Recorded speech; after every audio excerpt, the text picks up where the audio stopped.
All right, ladies and gentlemen, welcome to the next Tech Stories episode, this time with my dear colleague and friend from our Lithuanian office, neighboring, blah, neighboring country. Lithuania is east of European Union, and we are speaking with the partner of our Sorainen tax office in Lithuania, Saule Dagilyte. Hi, Saule. Ciao, Yanis. Um, Thanks for being in the show, and I will introduce you to our clients. I will introduce you to our listeners, and will briefly tell about you that you are head of tax at Sorainen. You managed to grow the Lithuanian tax team from scratch to a top alternative to the Big Four in just 12 years. Before that, you were working for one of the Big Four companies. Uh, from LinkedIn, I saw that the nice reference that Saule is an excellent client-oriented lawyer with flawless communication skills who speaks the same language as business, and she's a pleasure to brainstorm with. Anything else I forgot to mention about your CV? No, I mean, that's 12 years in Sorainen and some years before that in tax, but not Sorainen. So that's pretty much sums it up. Right, right. So today is the opening ceremony of the Winter Olympic Games in Beijing. Will you follow the games? Cool. To be honest, I didn't know that. um, uh, we have an agreement with our family that we try to watch as little TV as possible. So probably no, today will not be spent watching the opening of the games. Though now that I'm talking about it, maybe it would be a good exception to the rule. Let's see. Yeah. And if you follow, which type of sport would you follow? Of course, I understand the Lithuanian basketball team is not playing in Yeah. Winter Games. Since it's winter, oh, yeah, since it's winter, they're not playing. To be honest, I'm not familiar much with any of the winter sports. My initial association when you mentioned the Winter Olympic Games was the hockey game once watched together in Riga. That was Mm. my first and the last hockey game to see live. Will Latvians play in the Olympics? Any chance? Yes, if you listen to my previous Tech Oh, Stories episode, then I interviewed Kaspars Daugoviņš, who is right now on the one of the top scorers in the Latvian national cool. team, and they will be playing in the games shortly. So yeah, Cool. it's actually fun episode to listen to as well. Uh, Okay. but speaking of sports, how are your golf lessons progressing? Well, it's winter, so not much golfers can do outside at the moment. You The should go golf to club. Spain. Yeah, we should go to Spain, or I just realized that our golf course where I normally go, they opened it for cross country skiing. So Oh, I have a plan to try out cross country skiing this week if the weather if the snow still holds. But I mean, I wish I did more of golfing. I wish uh, I had better results and more time to spend on it. But yeah, it's fun. so you have plans to still develop in golf, Yeah, yeah? yeah. I have plans that at some point we can two of us play and you can teach me some tricks Yeah, as well. and organize Sorainen and golf tournament for our clients. Yeah, that too. Um, Speaking of Spain, I know you're traveling a lot. What would be your best trip so far that you would like to recommend to our listeners? Oh, last year all my holidays were in Spain, so it's a very to the point. to be honest, my latest discovery is Mallorca. Me and my husband, we are quite fond of hiking. And in Mallorca, you have beautiful weather. We don't like it very hot, so we usually go there April, May, or September, October. They have very mild, very nice weather. They have beautiful mountains, nice food, and really nice villas that you can stay in. So I've been there twice last year, so you can, from that you can judge that I quite liked it. So I from Spain, probably Mallorca would be my preferred choice. Are you considering now changing your tax residency to Spain? I hear that we have more favorable tax regimes than they have in Spain. I think I even have some clients who, with whom we structured their activities and residence in order not to switch their tax residency from Lithuania to Spain. So I would say that, Lithuanian tax residency is beneficial, though Spanish, shall we call it, weather or sunshine is much better. I always make jokes that in Spain they have managed to tax the sun, because Spanish taxes for individuals are quite high. They have wealth tax, they have inheritance high taxes, and so on and so forth, which is not something we have in Lithuania or Latvia, from what I know. And the only reason they can levy such high taxes is that because of the weather, many people want to live there anyway, so they can utilize their climate in order to gather more taxes. But maybe you and your husband could double check Portugal as well, and then maybe some other neighboring countries, because I heard that they are quite actively offering quite nice tax rebates for those who are working remotely in their countries. Yeah, I definitely heard that about some islands, some Spanish islands, I guess, are doing that. And also Portugal as well. But yeah, when we talk about, this remote working with COVID, we naturally, all of us have done quite a lot of remote working.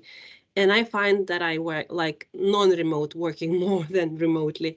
So, even if Spain or Portugal have very nice weather, I think for our job and to do it properly, we have to be, we have to be able to meet clients and everyone else personally. So I say, sometimes spend in Spain would be nice. I'm considering having a week of holiday either. Well, now we're looking into Madeira, but somewhere warmer. But not really the distant work that some people kind of quite enjoy. Right. Any other hobbies in your side? Do you have time for hobbies? Well, I always I'm a little bit jealous of people who have like very clearly expressed hobbies. For example, my husband is he has a motor yacht. I think that's the word. So small, not the boat. I don't even know what's the term. Motorboat, no? Motorboat, yeah. It's big enough to spend the night. It's big enough to be traveling on the sea. So every minute he goes there, and I don't have a hobby like that. So I'm a little bit jealous of people who do. At the same time, if I look at the activities I spend much free time on, I'm reading quite a lot. All kinds of different areas, starting with, I just recently read a very interesting book about cyber warfare. Very interesting. I do recommend. It's called This Is How They Tell Us the World Ends. It's a book of the year of 2021 recognized by Financial Times and McKinsey. So reading is one thing, and I do like, walking, hiking. So I spend quite a lot of time, just walking in the forest, sometimes city walks as well. Yeah, so this is mostly. I haven't heard this book. What is it about in a couple of words? It is a book. I'm not very good with names, so I don't remember the name of the author, but it's a book by New York Times journalist who's been working over 10 years in cybersecurity, cyber warfare, and so on. And it's a very good book for anyone who has no knowledge of the field, because it gives you an overview of what has been happening in the world in this area since, I don't know, 1970s or something like that. How cyber security came to be, how are cyber attacks technically done. I mean, it's not too technical, but it gives you a glimpse of how that works. It gives you a good historical overview of the attacks on Ukrainian electricity grid, something called NotPetya, by Russian, I guess, representatives. Then they are looking into the attack that was done on Iranian nuclear facilities, and how it was, how their nuclear facilities were sort of disarmed in a way with the attack. There's a lot of history there, but it also gives you an overview of what is happening in the world and where it's heading. And as you can judge from the title, it's quite. I mean, we hear the cybersecurity, cyber attacks, and so on and so forth quite a lot. It's become a common word, but I never really fully understood what that is and the extent to which it can harm any country. Because basically, with now that everything is, managed electronically, everything is connected to the internet and so on and so forth. Basically, attacking electricity grids, utility companies, and so on can, cripple countries if successful. And I guess there hasn't been enough adequate actions by countries, even as big as the US, to defend themselves against this risk. And so it's quite eye-opening, and it's also, it's also good read for someone who has no experiences in this whatsoever. That's, yeah. I do recommend.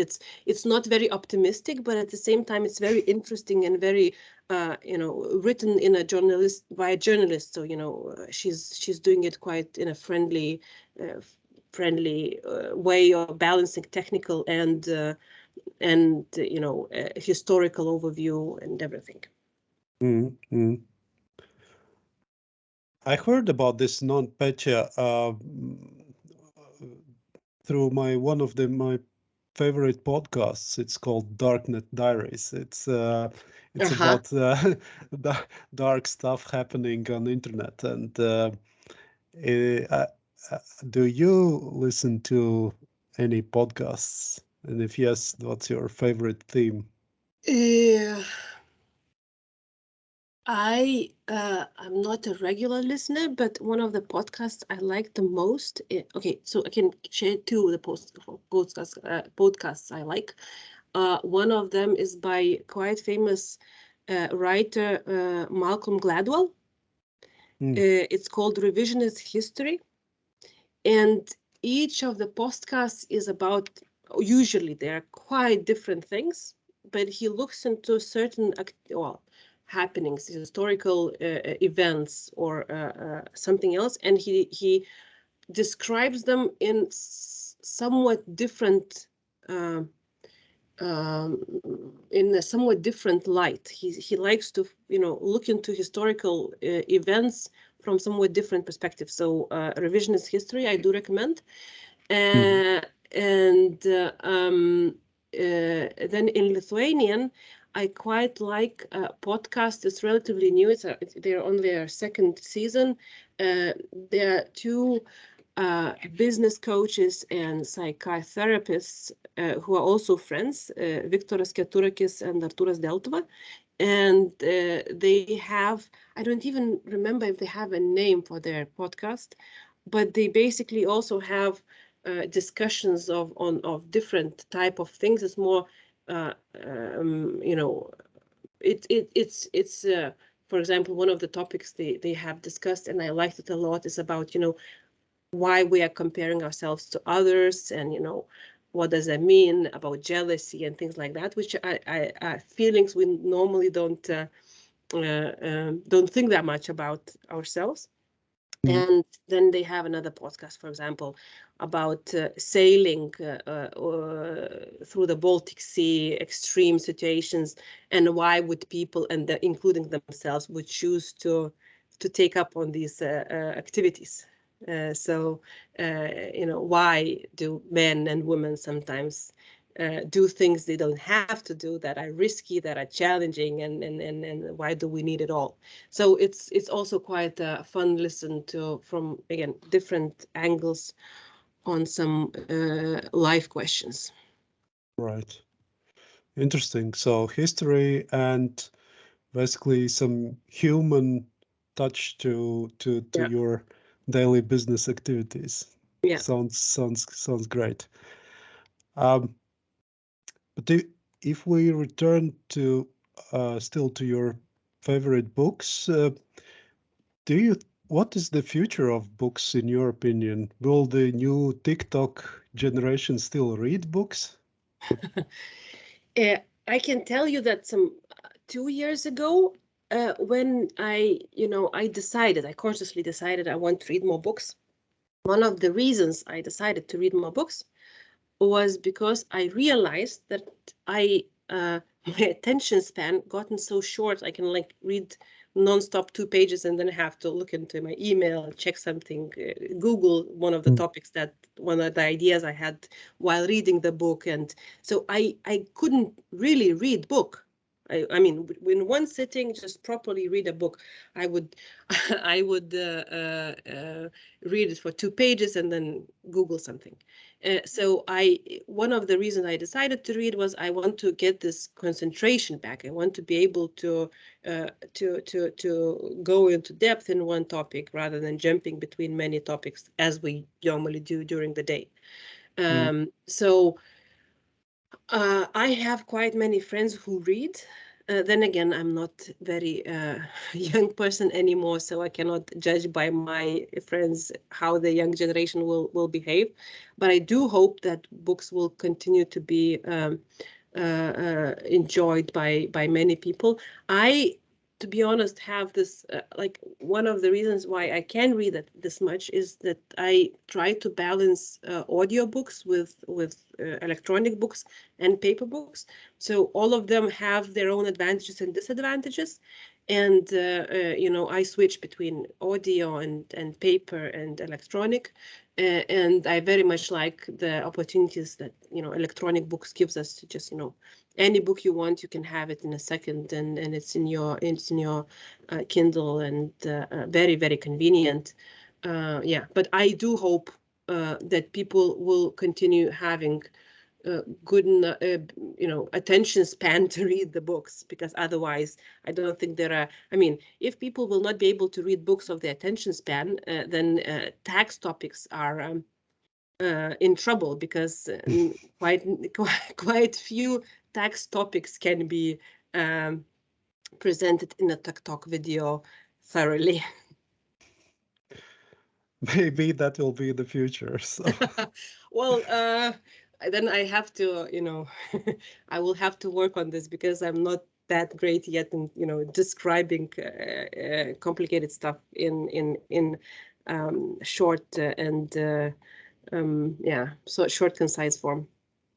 yeah, it's interesting what you're saying, and that is really true. That the speed of exchange of information is enormous now, and if you want to read a book, you just download it, and in a minute you just get it. And Yeah. if you want to sell a book, you just upload it to the Amazon and you're selling it. No intermediaries needed. And if you're writing some article, then you just upload it into the internet. No need for journals. So it's already a different world. But yeah, let's see what but will I be mean, for the kids. yeah, but I think in this world, there are not that many intermediaries that are necessary. So for hotels, you need booking. For books, you need Amazon and Kindle, and this is it. But at the same time, since exactly what you're saying, since there are so many things being uploaded, the choice makes it more complicated. And then in order to be able to navigate the many choices that we have, we rely quite heavily on someone. So, some people look at Bill Gates' reading list. Some people looked at somebody else's reading list. I, for example, have some friends, including yourself. I mean, one of the best books I've read in the last few years was Red Notice, and that was recommended by you. So, yeah, since everything is so easily available and there's so much of everything easily available, we start heavily relying on people and sources who can refer us to the things we will, appreciate and enjoy. Yeah. And what's your reading routine? Do you understand that you are sort of in the evening switching off from work by reading books? Yeah. I don't remember who exactly was, but someone from Sorainen, from one of our colleagues who's working a lot as well. Our job is not that easy and requires a lot of concentration. So in order to switch off from work, you need to concentrate on something else. And she basically told me, that reading is the main thing that helps her switch off work and go somewhere else. And to be honest, I don't know, people do it differently. I read like 5 books at the same time. So, and they would be quite different fields. Yeah, and again, written and audio. Yeah. About what you said, the switching off, I heard this wasn't so easy before for you, so that you were close to burnout at some point. What did you have burnout, and if yes, how did you get out of it? I mean, I've talked to several. I mean, I talked to my doctor and my other people that support me throughout many issues. So burnout is not an easily diagnosed, not disease, but situation or a problem. And I was surprised when somebody, told me, do you know what burnout is, and do you feel like, maybe this is applied to you? And at the beginning, I was quite strongly disagreeing that I'm anywhere close. But at some point, I had to recognize that something's not working properly. I mean, I wasn't working properly. I had really difficult time concentrating. So even mundane work became quite complicated and quite difficult for me.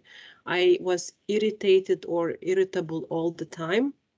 And I was physically exhausted all the time. I could sleep, I don't know, 12 hours a day. And I started becoming, afraid where this is going. So it was, and then I started thinking, what got me here? And it's quite unexpected, but the year, well, or maybe it's expected, but the year and a half of COVID and um, us working quite a lot, but doing that alone at home, not having personal contact, not being able to enjoy the non-work relations that much, or not really enjoy them properly. Yeah, so I think the reason I got where I got was that I was too much concentrating on having everything done, because again, this was lockdown, but the workload we all had was amazing. I mean, it was huge. There were a lot of demand for us. In Lithuania, we had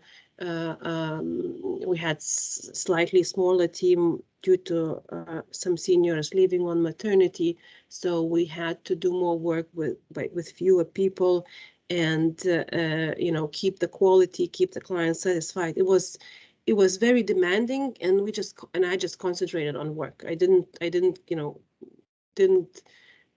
basically, there was no other topics that balancing out the workload, and that combined with the fact that we didn't have the opportunity to socialize as we would normally. We didn't have time to visit friends and families as we normally would, and so on and so forth. So yeah, September last year, I realized I'm not in a great place, and so with the help of the team and other colleagues, I took 3 weeks off. Ideally, I think it should have been more, but still, we have to balance the needs and possibilities. So I took 3 weeks off. Me and my husband, we went to Mallorca, spent the 3 weeks, hiking, having some nice food and views. It did help a lot. I don't think it doesn't go away that easily, and I'm sometimes, thinking about it, whether I should, try and take some more time off to really try to let go of things. Because, for example, I didn't manage in the 3 weeks that I was in Mallorca. I didn't manage to, stop reading the emails, for example. So we have this head at least part of the time connected to work and connected to everything. And to be honest, this topic is somewhat close to me also, in a way that I'm afraid that there are more people like that who are suffering because of the continuous high workload, not balancing their life properly of the COVID, and I just hope that in 2022 we'll somehow manage to get back a bit better balance between how much we work, what do we do, and other stuff. And so your advice is just people should take holidays and get the work-life balance back. I mean, it's I think it's not as well. Yes, and it's not easily done unless you have something active planned and doing. So because, for example, as I said with books, right? If you are taking time off, but you have nothing to fill it with, I promise, I mean, at least I would be thinking about work and issues, because there are always plenty to do and think about. So you have to find something that you like, that disconnects you from work. And I personally realized that, people being able to meet people, being able to stay close with friends and family is really an important thing for me. So even now that it's sometimes better to stay at home and be working from home, because, our job, we can usually do most of it from home, I tend to choose to go to the office, meet people, meet clients, and be engaged fully with people, not just, emailing and calling and staying home locked. Your husband is a business coach.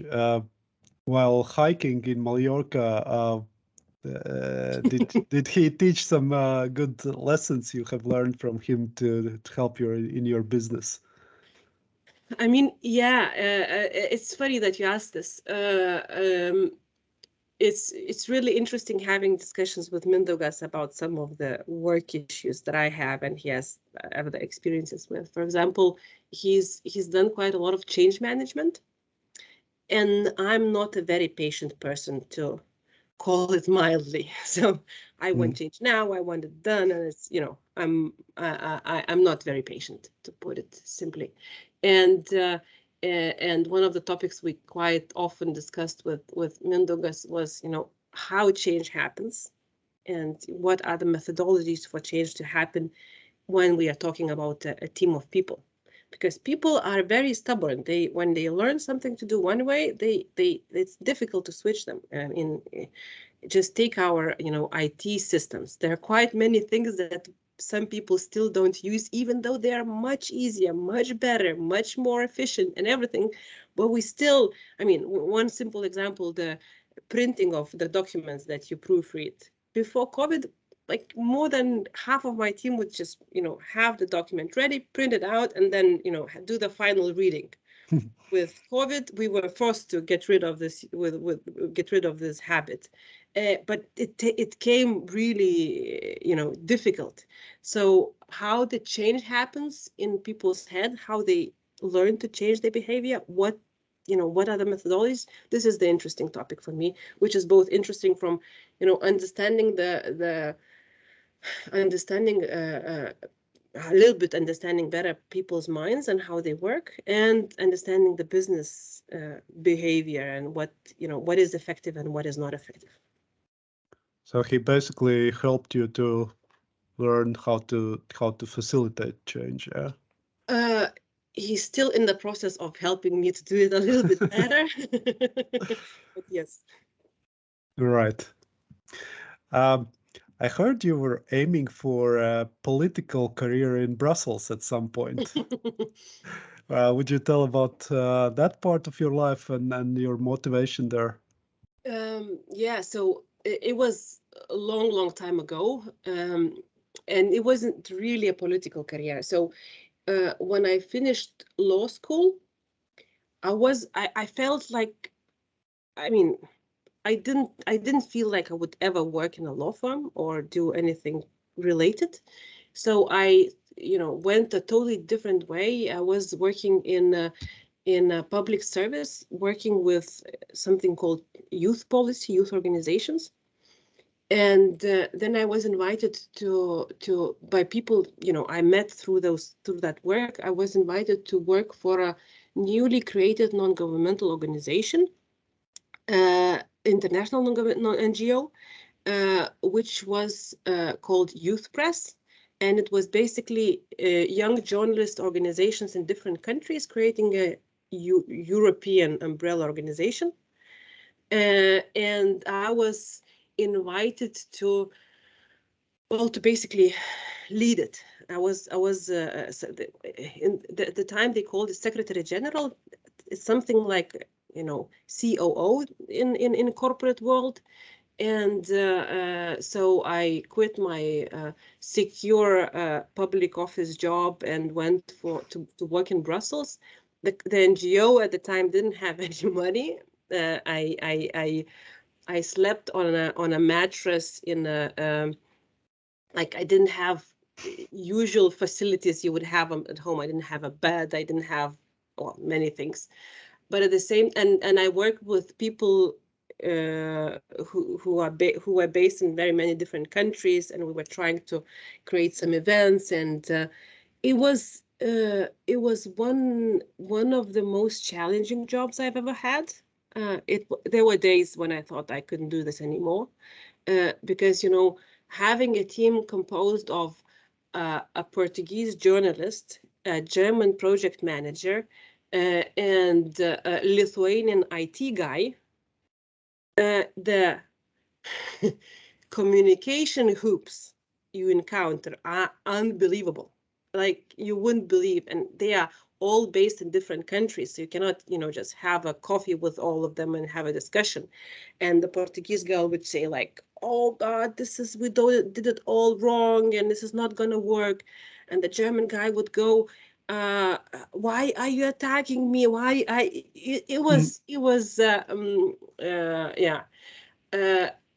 But at the same time, it taught me really, really a lot. And I think one of the this year in Brussels helped me a lot professionally. It was tough, but quite a lot from what I've learned there, I then later used while working in tax, because I started with Big Four being a tax consultant, so there wasn't much project management to be done there. But you know, when I started working in Sorainen and we had to build up tax practice from new, all the experiences I had in Brussels, and you know, starting with communication, ending with project management, and so on, helped me really a lot to get it up and running in Sorainen. Mm. But how did you start to practice tax? Because I know in Lithuania the situation is pretty much like everywhere in the Baltics, that there is no like good quality tax education, and it's quite rare that you see good tax specialists emerging from the local market. So, what's your story? Well, I told you already that I didn't like the law studies much. One of the reasons I did not is my strengths lie with mathematics, with logics. You know, at school I was, you know, a math guy, a math girl, and I chose to study law because I wanted to work more on, or to develop more my other skills.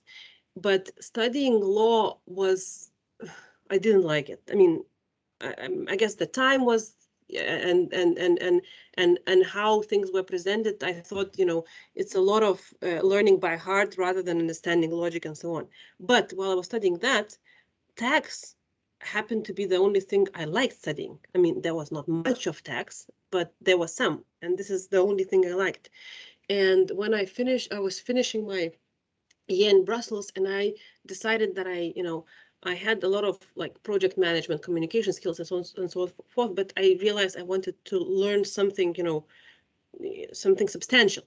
And my thinking was like, if there's one field of law that I would like to try, is it's tax.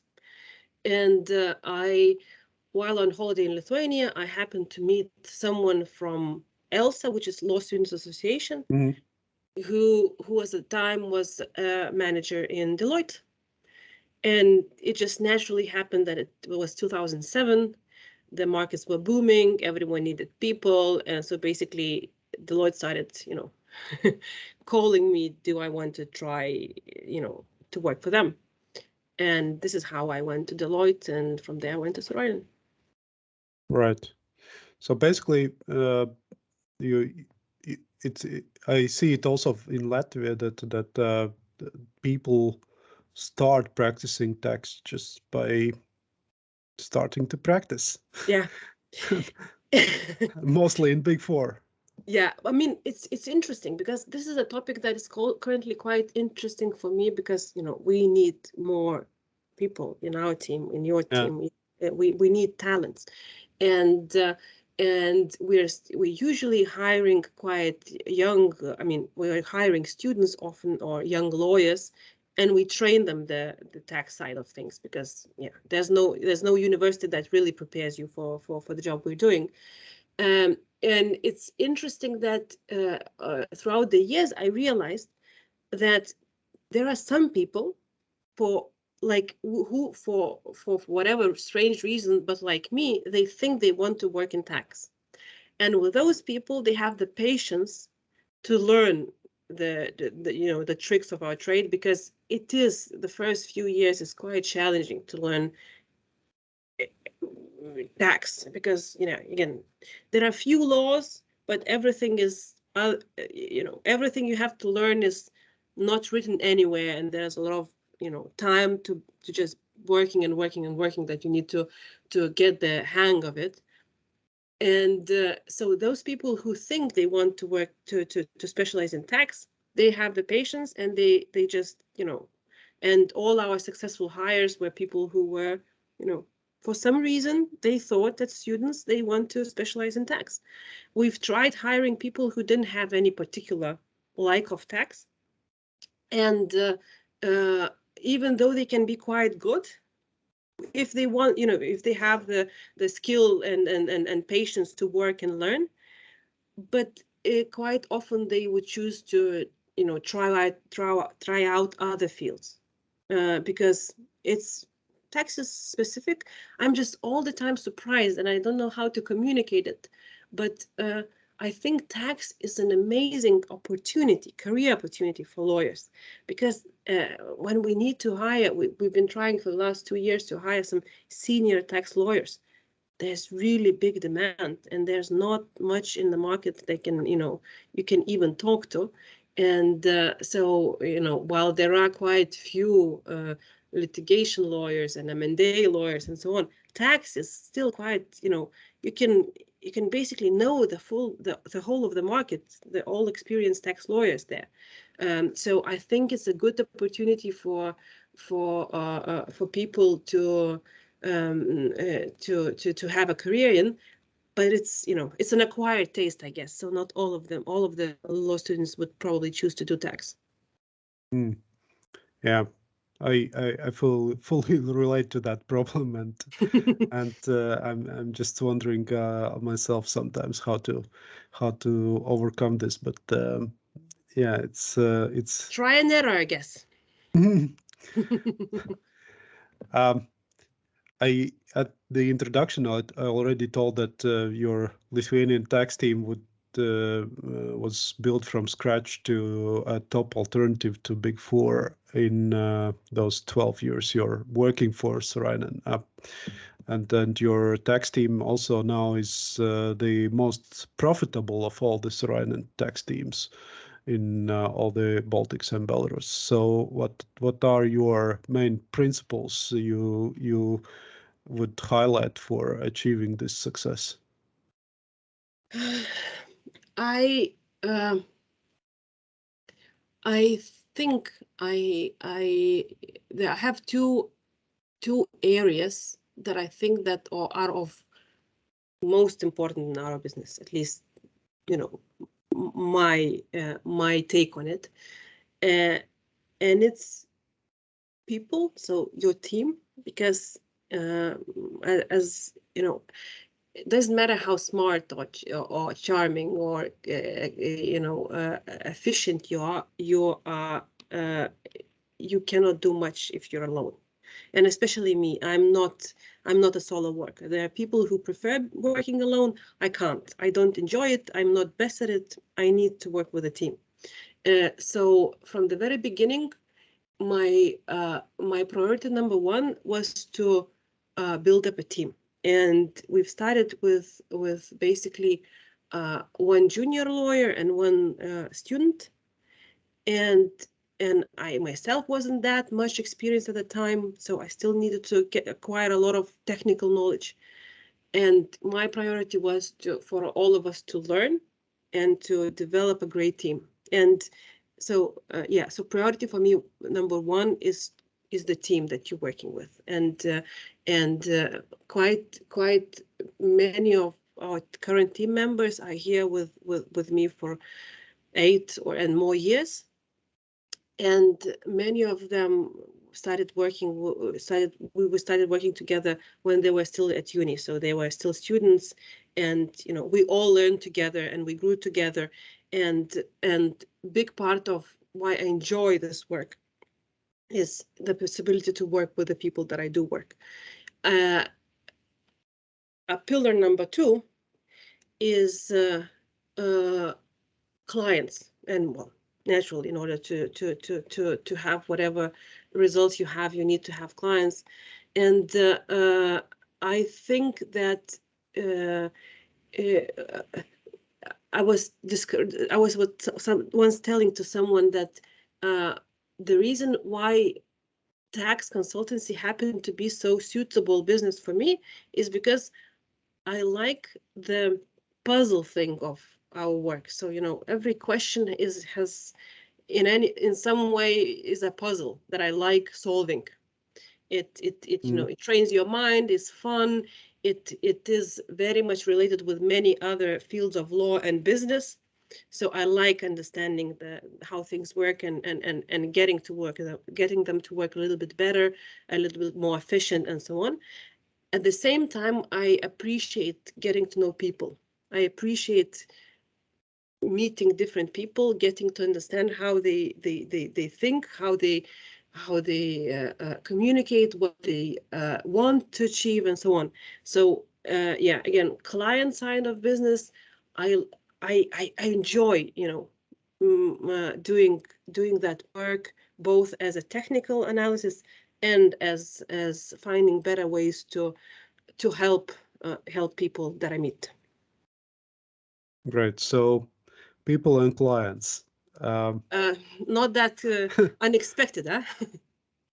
No, but I think you're definitely, at least I can see that you're a communication person. So it just shows that you have to be good at both. Yeah. Yeah. I mean, in my team, I can constantly keep saying that in our job, I think technical knowledge, understanding tax, is between 40 and 60%.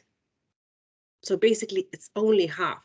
The other half is understanding people, communicating with people, project managing, you know, all other stuff that is much more difficult to learn because we're not technically taught that thing. And it really is an important part for the client, because if you know everything but you don't communicate it properly, you're in so much, you know, you're not gonna get the result the client wants. Fully agree. If we speak about the other part you mentioned, the clients, what are typical industries for Lithuania, and what's your favorite industry to work with? Oh, well, tax is fun also because we work with different industries. I mean, it's totally different thing to work with, I don't know, uh, oil refinery, some, you know, factory producing something, startup, and I don't know, trading company. But and it differs from time to time. Uh, one of the nice discoveries for me were video game industry. I didn't really understand the industry as such and how big it's become, and what they're doing, and how uh, inventive they are, and how much fun it is to work with them. So video game industry as such, also startups is fun, because startups, fintechs, because what is fun for us is something new, right? Because there are many questions that come again and again. At some point, you know the answer more or less, and it's less fun to be dealing with things like that. But when you have a company coming with entirely new product that hasn't existed before, entirely new service, and how to interpret it from tax perspective is a lot of fun. I mean, for example, a couple of years, Lithuania had a number of successful ICOs, initial coin offerings, and you know, trying to understand how this tokens and cryptocurrencies are treated from tax perspective, that was sort of reinventing the field a little bit anew. So yeah, new kinds of products, business models, and so on are always fun to work with. And in one of our previous episodes, we spoke to our colleagues from Estonia, Kaido and Tanel, that they have been handling tax issues for shooting movie Tenet in Estonia. I know that you have been also working with the movie industry in Lithuania. Is there a tax story related to that as well? But yeah, well, we've been working with HBO producing Chernobyl. To be honest, I probably shouldn't say this out loud, but I haven't seen it, although I know it's a great movie and everyone has seen it but me. And film industry in Lithuania has one advantage in, I mean, from tax perspective, that we have specific incentives for film producers. And as always, there are many other issues around anything you do in a new country. So it was fun working with them, and at the same time, it's fun to be telling people, yeah, we worked with Chernobyl. I saw the movie actually. The It's good. series. It's. I really liked it. Yeah. It's. Of course, it's something so realistic that also when we were living at that time in Yeah. not far from what happened. So it's a bit scary stuff. I know that I mean there I think it's quite different for us to watch this movie as having experienced living in the Soviet times, living in the system. I mean, and understanding that some things from our own experiences, rather than someone from a country that hadn't had much experience with the regime, they probably sit quite differently. I mean, I would love to have a discussion, for example, with someone I don't know from Netherlands who hasn't been much to Eastern Europe and hasn't had much experience with that, to discuss how they see this movie compared to how we see and feel it, because there's a lot of description and visual information that describes how it felt at those times. How all the clothes didn't fit, how it was, everything was a little bit different than it was elsewhere. Yeah. I appreciate we're running out of time. I still have a lot of questions to you prepared. Would you mind if we run over, or I you're have another meeting in 5 minutes, but I think we can have another 10 minutes to discuss. okay? Okay, then yeah, just briefly, I wanted to ask, maybe you have another story related to tax somehow, or in your mind, or I this. do. Yeah, please, please. I do. Just one second. I'll just let my colleague know that I'll be running late.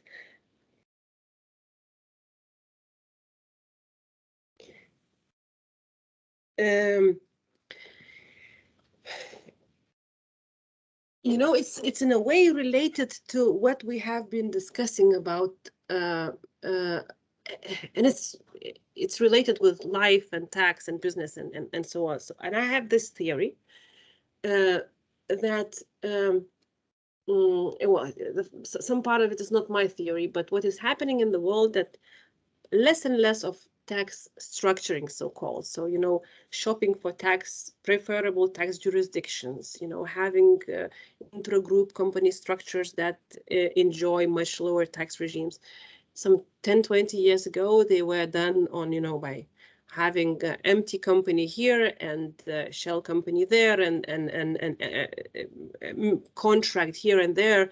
And it was quite easy, relatively easy to do, to achieve a smaller tax bill. Now with BEPS and geopolitical situation and OECD activities, what is happening is that there are activities worldwide that taxes should be levied in a country where the value is created, and less and less possibilities are for shifting profits to some tax havens, some preferable tax jurisdictions, and so on and so forth, because tax is and should be levied where the value is being created. For example, corporate income tax, if you speak mostly, right? Or personal income tax, if we speak about individuals. And if we look at the world where the tax will be levied in a country where the value is created, then what is the value? And value is resources, financial resources, assets, and people. And my theory is that more and more tax will be attracted to countries and places where it is nice to live, because where people go, the value goes, and where value goes, tax should follow. And that's why I was making a joke about Spain being able to tax their sunshine all year round, because people want to live in Spain, and once they live in Spain, they can be taxed by Spain because they become tax residents in Spain. And now looking at, there's a lot of mobility at the same time. Us being the border of EU, there have been, different phases of Russian, Ukrainian, Belarusian businesses moving, people or full businesses moving to the Baltics and elsewhere. And I look at it as a possibility for example, for our countries to attract the talent and acquire the skills in certain industries that we don't normally have, or we have rather small, for example, like video games.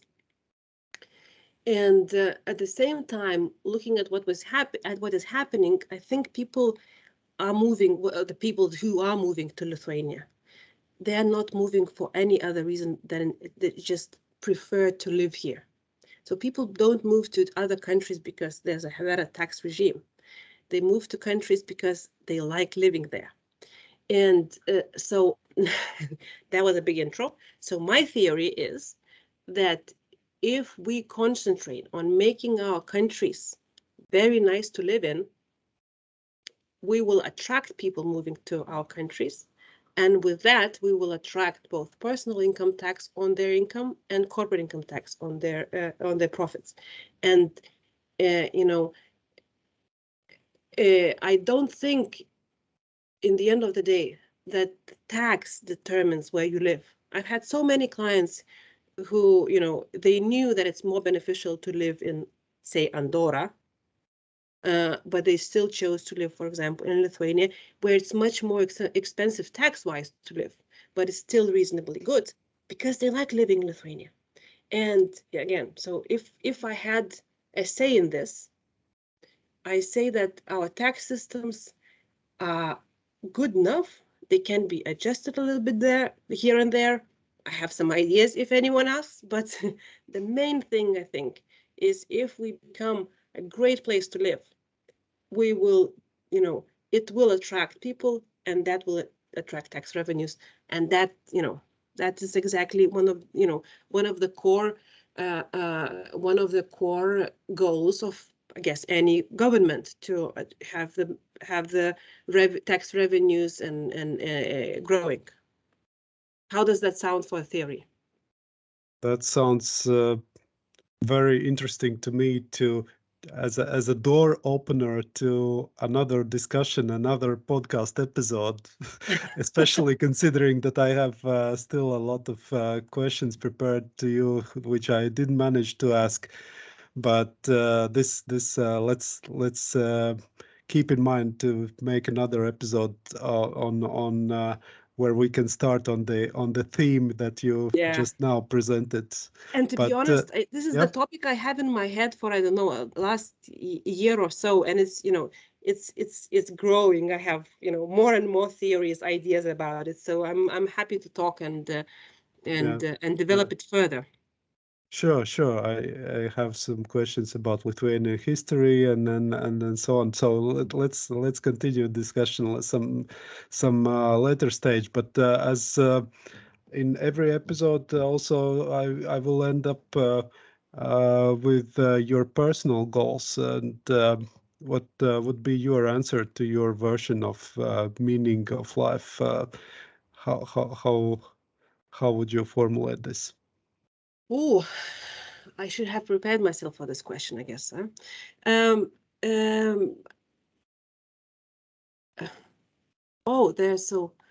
we need another episode for that as well. But to try to make it short, I think life is best lived